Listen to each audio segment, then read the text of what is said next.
बिहार में साल के अंत में होने विधानसभा चुनाव, इस सबके बीच में राजनीतिक बयानबाजियां भी चल रही हैं और फिलहाल अभी जो ताजा बयानबाजी शुरू हुई है वो एनडीए खेमे से ही शुरू हुई है। जीतन राम मांझी और चिराग पासवान की पार्टी के जो नेता हैं उनके बीच में, अरुण भारती और जीतन राम मांझी के बीच में।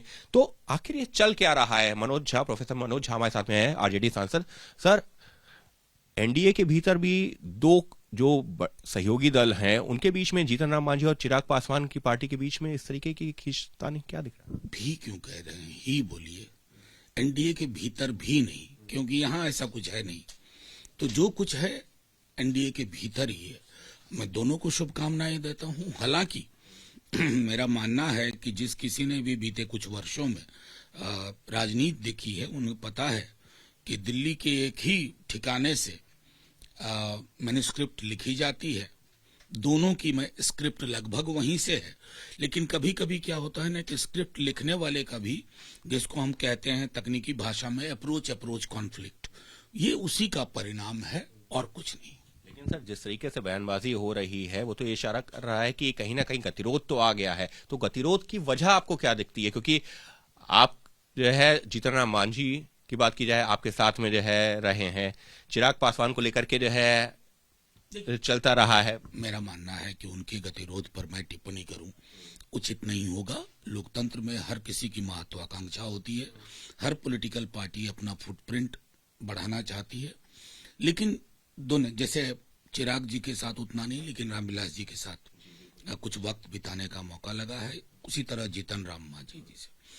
दोनों अपने जिस धारा का प्रतिनिधित्व करते हैं, उसकी जो स्वाभाविक प्रकृति है उसके खिलाफ जाके राजनीति कर रहे हैं। उसका डेस्टिनेशन बीजेपी का दफ्तर नहीं है। लेकिन सर, वो चिराग पासवान की पार्टी के तो नेता लगातार ये भी कह रहे हैं कि बिहार में चुनाव लड़ने की तैयारी कर रहे हैं, वो यहाँ ज्यादा कंफर्टेबल हैं, उसको लेकर के भी जो है कार्यकर्ताओं से बात की जा रही है। कार्यकर्ता चाहते हैं चिराग वहां लड़ लें। मैं शुभकामनाएं ही दे सकता हूं ना, एक दल के रूप में अपने दल की ओर से शुभकामनाएं, लेकिन मैं चाहूंगा कि वो तो कैबिनेट में अभी है। जितनी नजरे इनायत इस कैबिनेट की, इसके दो आला लोगों की गुजरात के लिए होती है, उसका 50% कम से कम वही नजर बिहार को दिलवा दीजिए। बिहार विधानसभा चुनाव से पहले एनडीए, आप कह रहे हैं कि ऐसे ही चलता रहेगा? क्योंकि कहा यह जा रहा पूरी मजबूत है, नीतीश कुमार चेहरा है, उसमें बड़े किंतु परंतु हैं और हम उस पर टिप्पणी नहीं करना चाहते।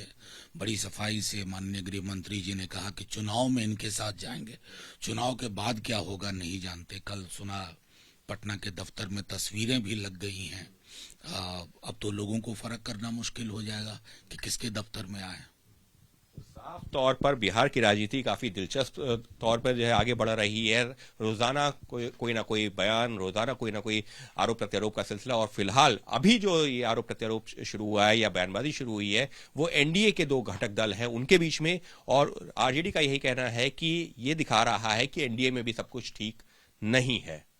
सहयोगी कैमरा पर्सन संजीव कुमार के साथ Ankit Gupta, ABP news, Delhi. For exclusive and insightful videos, subscribe to our new channel, ABP Live Premium.